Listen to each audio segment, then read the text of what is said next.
ultimate goal is concerned, I think none of us need have any apprehensions. None of us need have any doubt. But my fear, which I must express clearly, is this. Our difficulty, as I said, is not about the ultimate future. Our difficulty is how to make the heterogeneous mass that we have today take a decision in common and march in a cooperative way on that road which is bound to lead us to unity. Our difficulty is not with regard to the ultimate. Our difficulty is with regard to the beginning. Mr. Chairman, therefore, I should have thought that in order to make a start, in order to induce every party, every section in this country, it would be the act of greatest statesmanship for the majority party even to make a concession to the prejudices of people who are not prepared to march together. And it is for that I propose to make this appeal. Let us leave aside slogans. Let us leave aside words which frighten people. Let us even make concession to the prejudices of our opponents. Bring them in so that they may willingly join with us on marching upon that road, which, as I said, if we walk long enough, must necessarily lead us to unity. And if I, therefore, from this place, support Dr. Jaikar's amendment,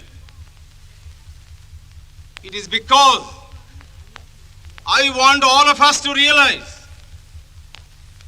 that whether we are right or wrong, whether the position that we take is consonance with our legal rights, whether that accords with the statement of May 16th or December 16th, leave all that aside. This is too big a question to be reduced to the position of mere legality. It is not a legal question. I say leave aside all these considerations and make some attempt whereby those who are not prepared to come will come. Let us make it possible for them to come. That is my appeal. In the course of the debate that took place, there were two questions which were raised and which struck me so well that I took the trouble of taking them down on a note paper.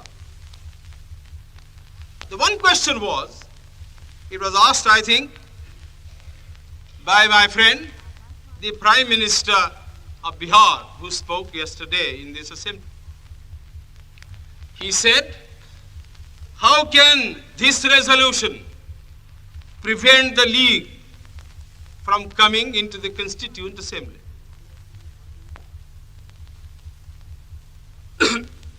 Today, my friend Dr. Shyam Prasad Mukherjee asked another question. Is this resolution inconsistent with the Cabinet Mission's proposal?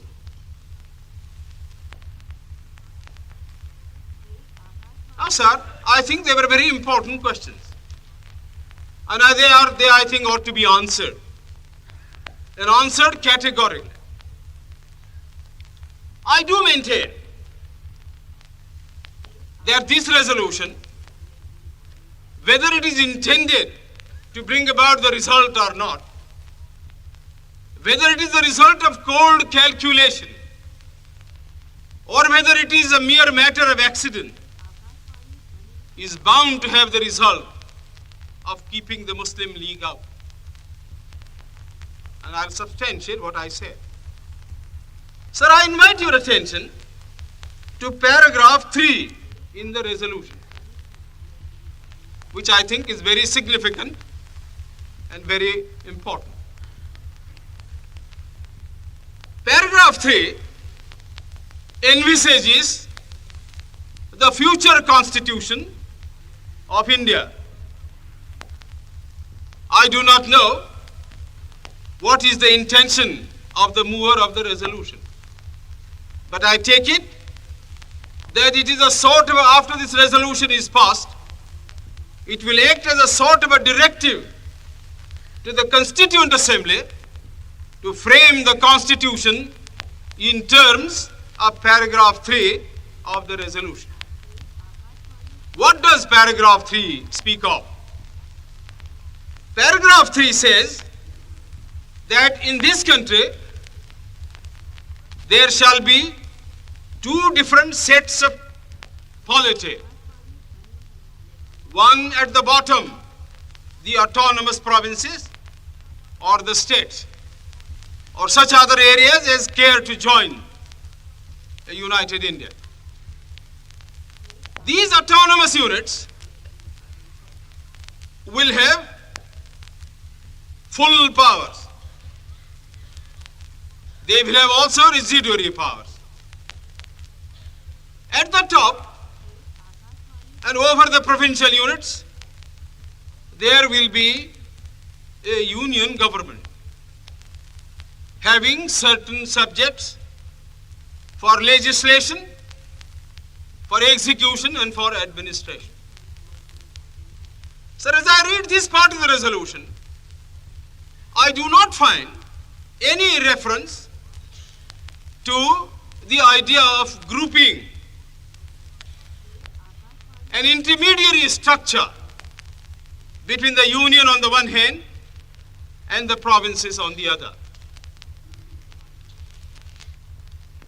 Now, reading this paragraph in the light of the cabinet mission's statement, or reading it even in the light of the resolution passed by the Congress at its Wardha session, I must confess that I am a great deal surprised at the absence of any reference to the idea of the grouping of the provinces.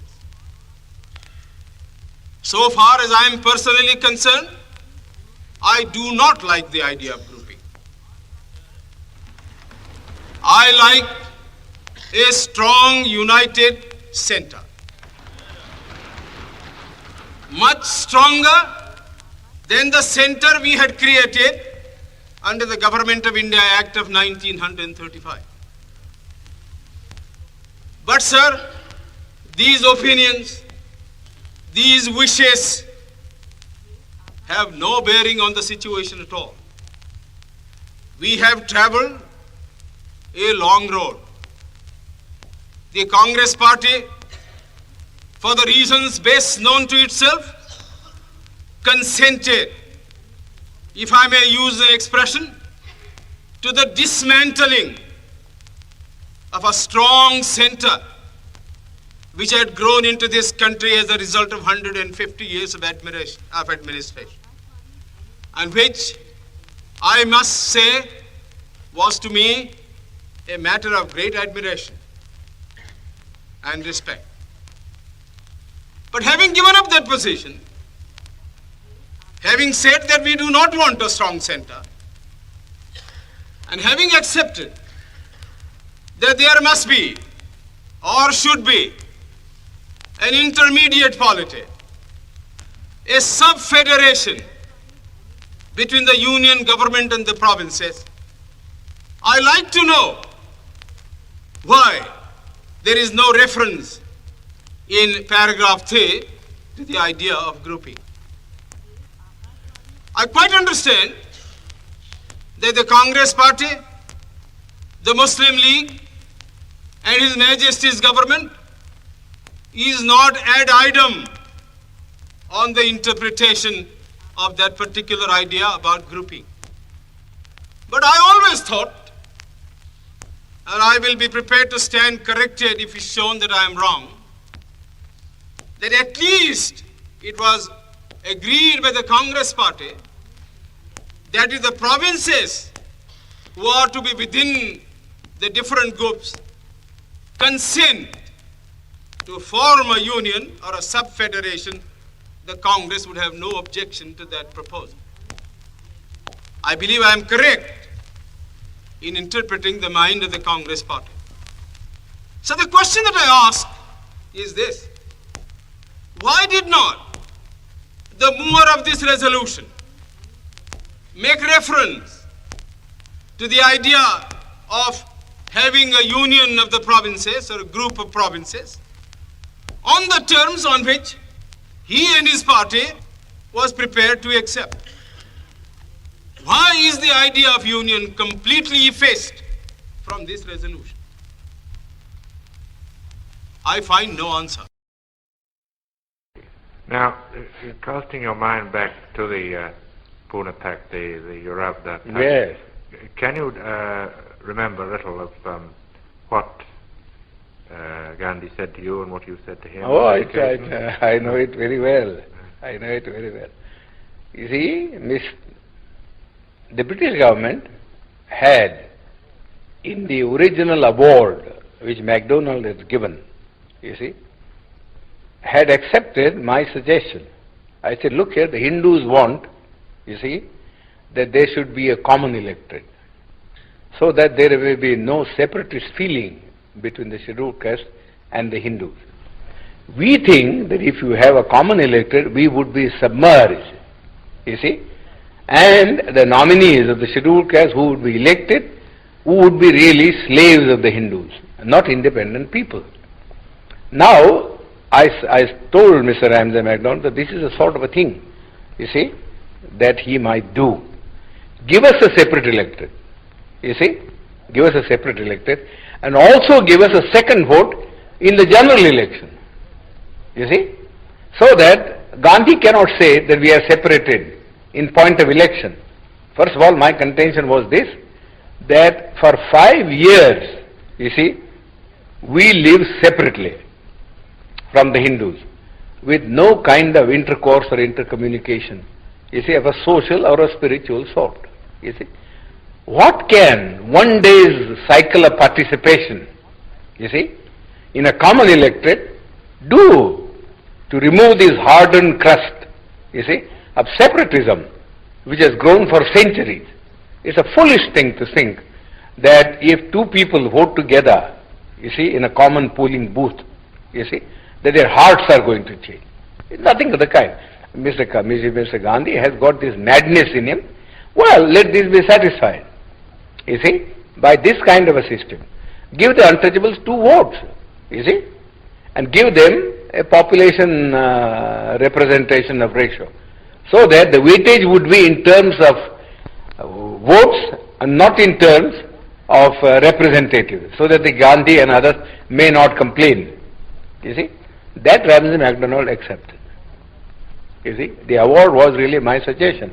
I wrote to him a letter from Naples, you see, that this is what I would like him to do, you see, so that there may be no trouble.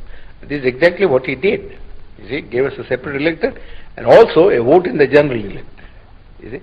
But Gandhi didn't want that we should send our 2 representatives, you see. Therefore, he didn't want the separate electorate part of the award, and went on fast, you see, went on fast. Then they all came to me, they said, well, the British government said, if he agrees, you see, to abandon the award, then we have no objection, you see. But we can't abandon the award ourselves. We have given the award, we have taken all things into consideration, and we think this is the basis. You have to read Ramsay MacDonald's letter. It's a very clear statement that we haven't done anything to aggravate the separation. You see, in fact, we are trying to bridge it up by bringing the 2 sections together in a common electoral roll. But Gandhi's object was that we should not get, you see, free independent representatives. Therefore, in the first place he said, no representation ought to be given to us. That's how his stand in the round table conference. You see, he said, I recognize only three communities. You see, namely Hindus, you see, Muslims and Sikhs. These are the only three communities that will have a political recognition, you see, in the constitution, you see. But the Christians or the Anglo-Indians or the scheduled caste will have no place in the constitution. They must merge themselves in the general community. That was the stand that he had taken. Well, all his friends, I know, you see, were asking him how foolish was his attitude. You see, his own friends had quarreled with him on this subject, that if you are prepared to give, you see, special representation to the Sikhs and special representation to the Muslims, who are 1,000 times superior in strength, you see, and political and economic stamina, how can you deny it, you see, to the scheduled caste or to the Christian? You see, he always used to say, oh, you don't understand our problem. You see, that's all he was saying. Alexander even, who was a great friend of his, had a serious quarrel with him, as he told me. Then that French woman, who was his disciple, I forget her name now, you see, she also had a great quarrel with him. That we don't understand this attitude. Either you say, we won't give anything to anybody. Let there be just a common role. You see, then we can understand that that's a democratic thing.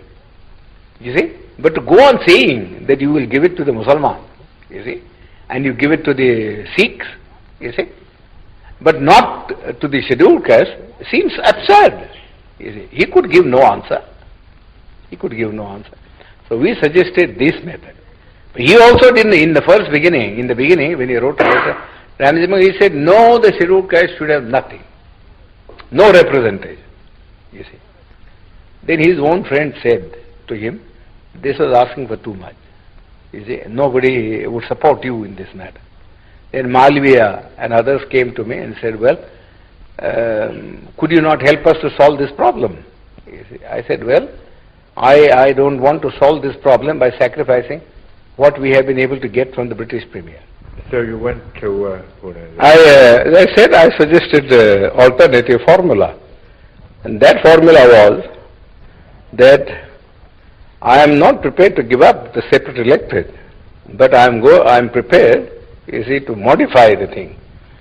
You see, in this way, namely, that the candidates who would stand in the final election on behalf of the scheduled caste should be first elected by the scheduled caste themselves.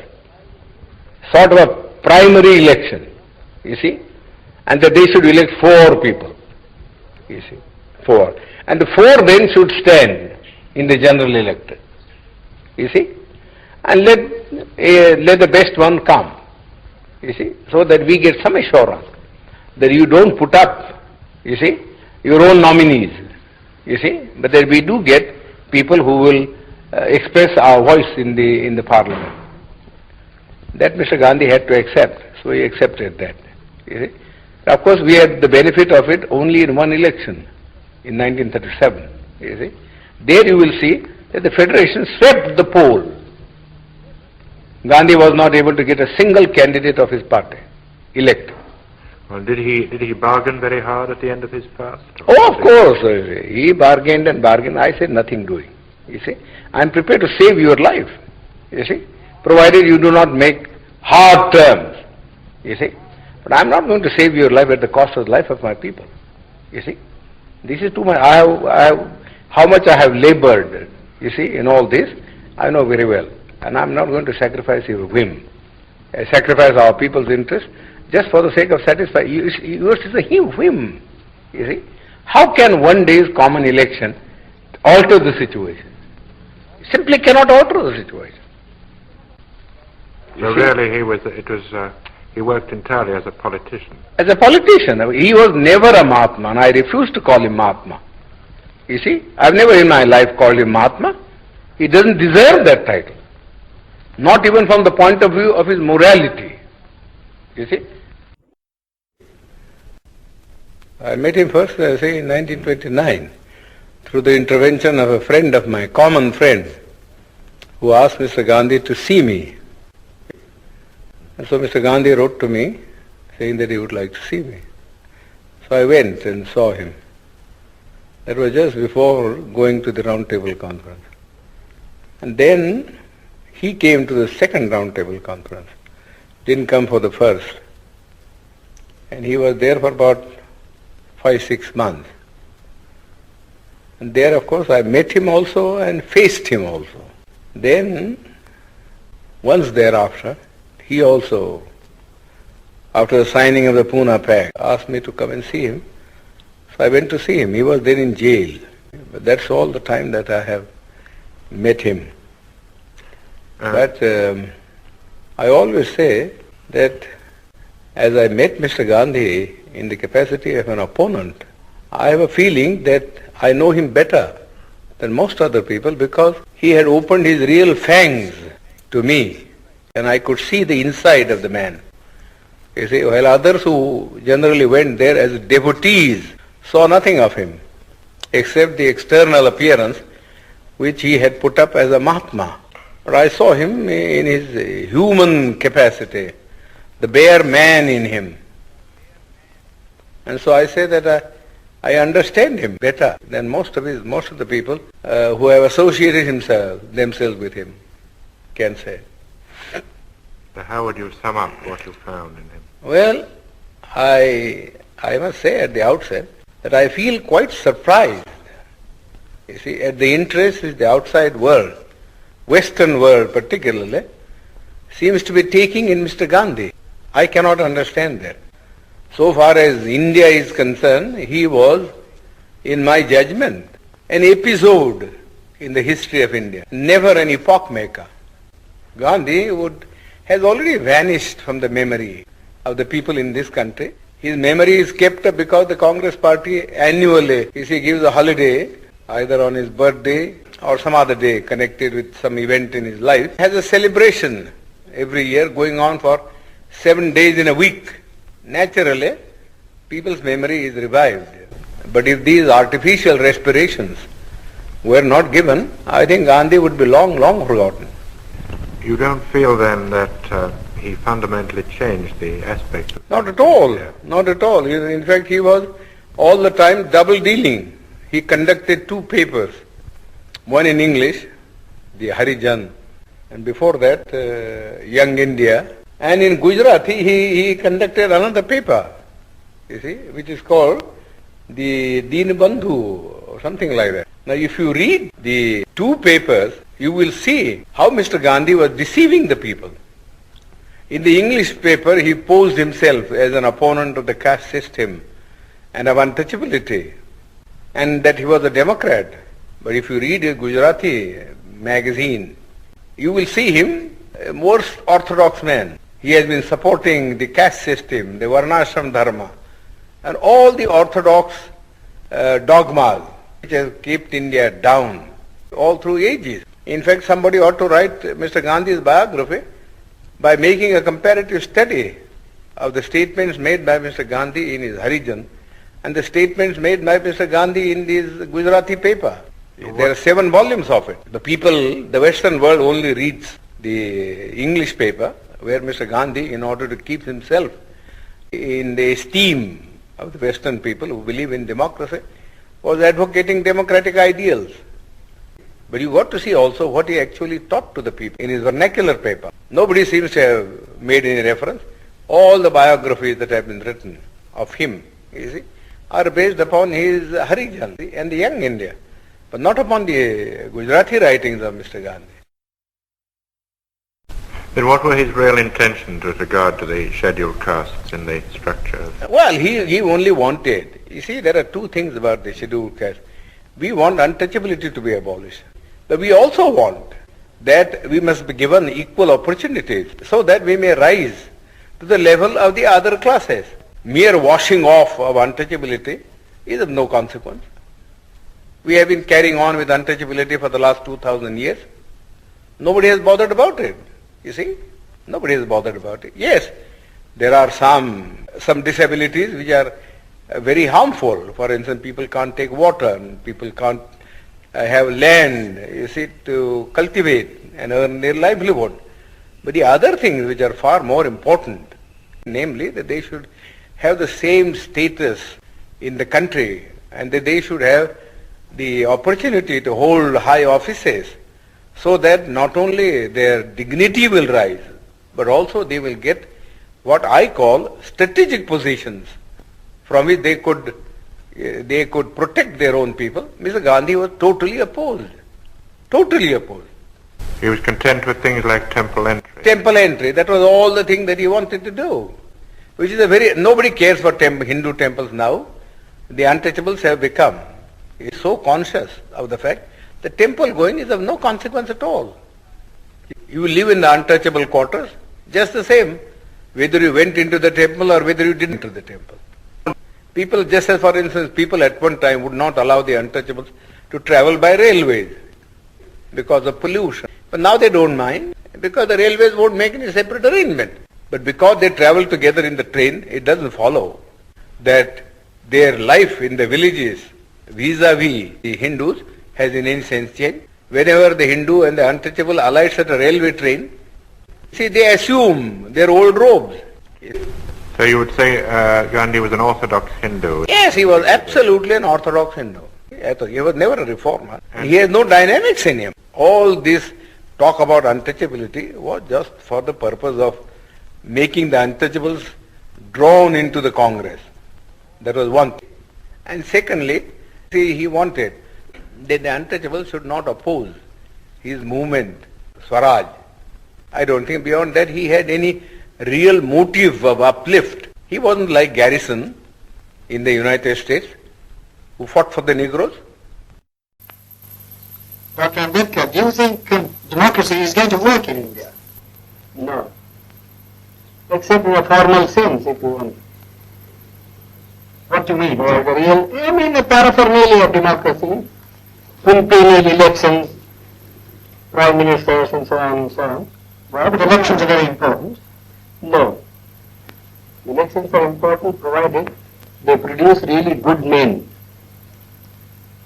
But aren't they important because they allow you to change a government? I mean, it's better to change peaceably than not change. Yes, but who has got the idea, you see, that voting means change of government? Nobody has. People have no consciousness. And our electoral system, you see, is of a sort which never allows a man to choose the candidate. Now, for instance, the Congress went and say, vote for what? Vote for Bullock. Yes. Isn't it? Yes. Well, the man never cared who represented the Bullock. Though it was a donkey who represented the Bullock, you see, or a very educated man who represented the Bullock, he simply voted for the Bullock. Well, but that's common to many party systems.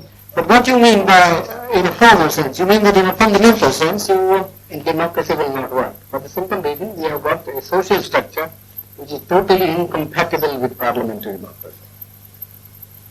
What do you mean that it's based on equality, inequality, or it is based on inequality? And therefore, unless you can get rid of the caste system, you don't think social structure got to be altered. I am quite prepared to say, well, it will take some time for the social structure to be altered if you want to do it in a peaceful way. Yes, you see. But then somebody must be making the effort to change the social system. But your Prime Minister and others make a lot of speeches against the caste system. These endless speeches, you see, when Carlyle was presented with a set of volumes by Spencer, yes, you see, he said, oh, this endless speaking acts in Christendom. Well, it's the same sort of, one is sick of speeches. We like to have action. Well, what action do you want? Some program, you see. Some machinery by which the thing could be altered. Some action. Well, but supposing it doesn't work, what alternative do you see? Well, the alternative, as I think, is some kind of communism. And why do you think that would help the country more? Would it raise the standard of living anymore? Yes, it does. How? Undoubtedly. I mean, who cares really for this election business? People want food, people want their material needs to be satisfied. In America, yes, I agree. You see, the democracy works, and I don't think there ever would be communism in America. have just come from that country. They have invited to give a degree, take a degree. That's because each American earns so much. Well, I think you can begin to do that here too. Well, how can you begin? They say we have no land. You see? Our rainfall is so short. Our forests have been denuded. You see? What can we do? Well, you have, unless you tackle these problems. But you think, I don't think the present government would be able to tackle these problems. Well, the communists would wipe out more people than that doesn't matter to my mind.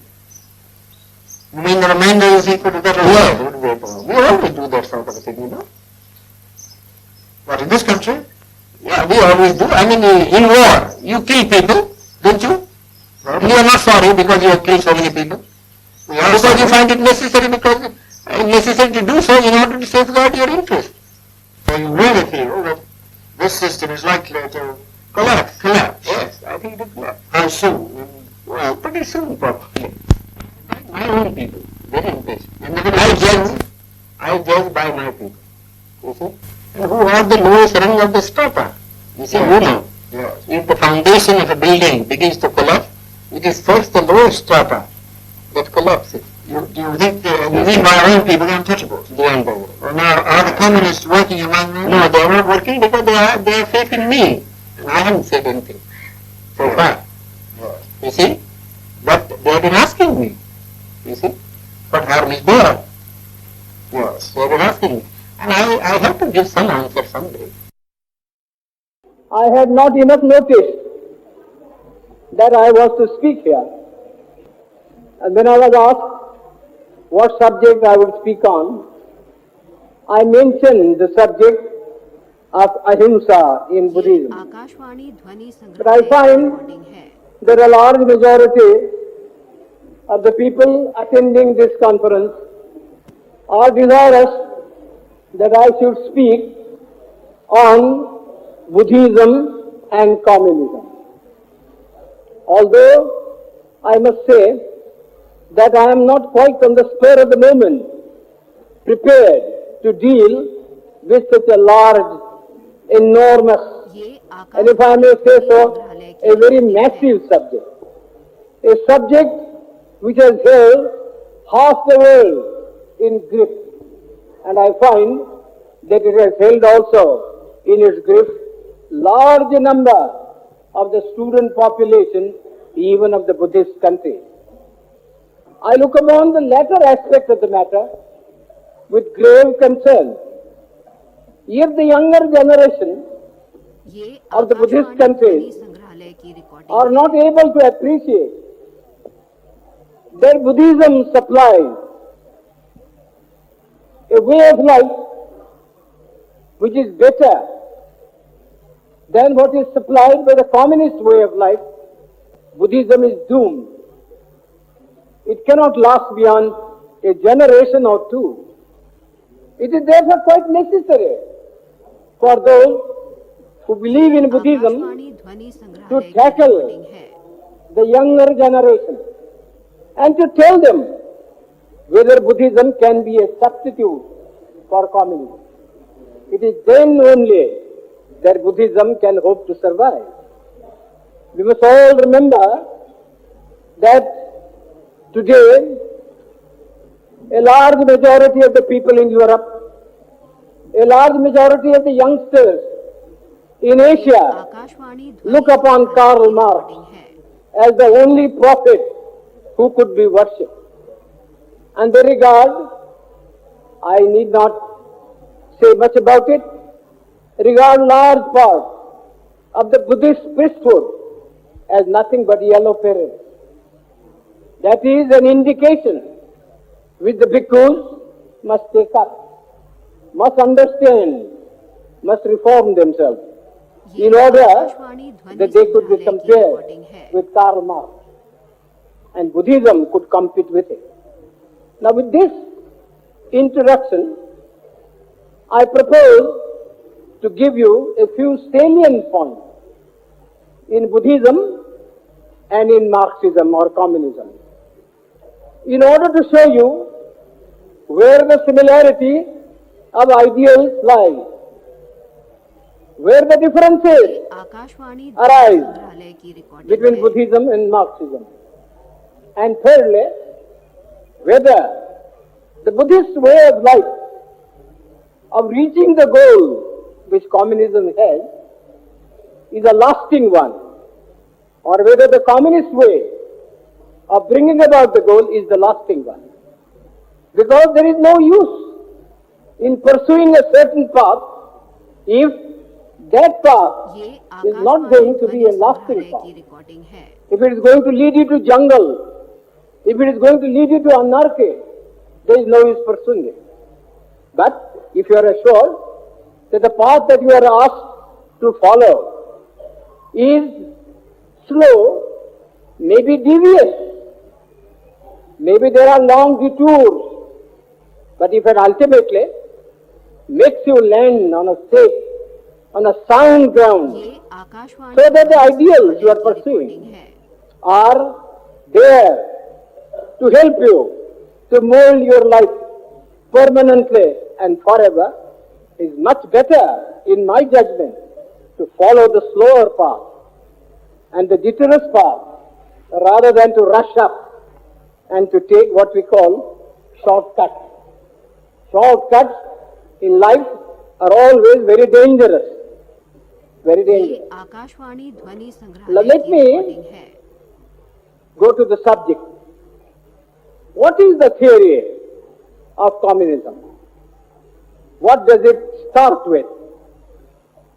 Communism starts with the theory that there is exploitation in the world, that the poor are exploited by the rich because of the property that they hold, ये आकाशवाणी ध्वनि and they संग्रहालय enslave की the recording masses. है। That enslavement results in suffering, in sorrow, in poverty. That is the starting point of Karl Marx. He uses the word exploitation. What is the remedy that Karl Marx provides? The remedy that Karl Marx provides is that in order Akashvani to ध्वनि prevent संग्रहालय की recording है। poverty, suffering of one class, it is necessary to prevent private property. Nobody should possess private property because it is the private owner who appropriates or misappropriates, to use the technical language of Karl Marx, Akashvani the ध्वनि surplus संग्रहालय की value recording है। which the worker produces. The worker does not get the surplus value which he produces. It is appropriated by the owner. And Marx asked the question, why should he? Why should the owner misappropriate this surplus value which is produced by the effort of the working man? His answer is ये that the only Akashvani owner ध्वनि संग्रहालय की is the recording state. है। And it is because of this that Marx propounded the theory that there must be the dictatorship of the proletariat. That is the third proposition that Marx enunciated. That government must be by the exploited classes, and not by the ये exploiting Akashvani classes, ध्वनि संग्रहालय की which is what is recording है। meant by dictatorship of the proletariat. These are fundamental propositions in Karl Marx, which are the basis of communism in Russia. It has undoubtedly been expanded, it has been added to, and so on. But these are the fundamental propositions. Now let me for a moment go ये to Buddhism Akashvani ध्वनि संग्रहालय की and recording see है। what the Buddha has to say about the points made out by Karl Marx. As I told you, Karl Marx begins with what is called exploitation of the poor. What does the Buddha say? How does he begin? What is the foundation on which ये he has Akashvani raised ध्वनि the संग्रहालय की structure recording of his है। religion. The Buddha too, 2000 or 2400 years ago, said exactly the same thing. He said, there is dukkha in the world.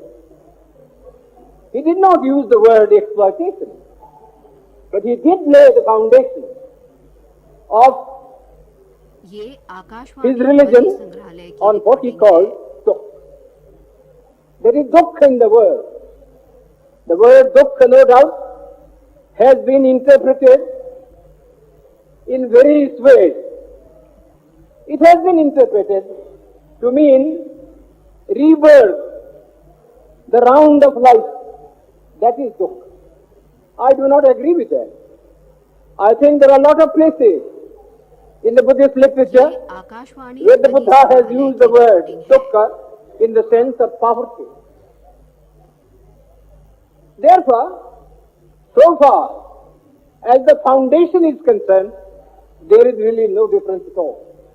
It is unnecessary for the Buddhist people to go to Karl Marx to get that foundation. That foundation is already there, well laid, well laid. ये It is the Akashvani first ध्वनि proposition संग्रहालय की with which recording the है। Buddha begins his first sermon, the Dhamma Chakra Parivartana Sutta.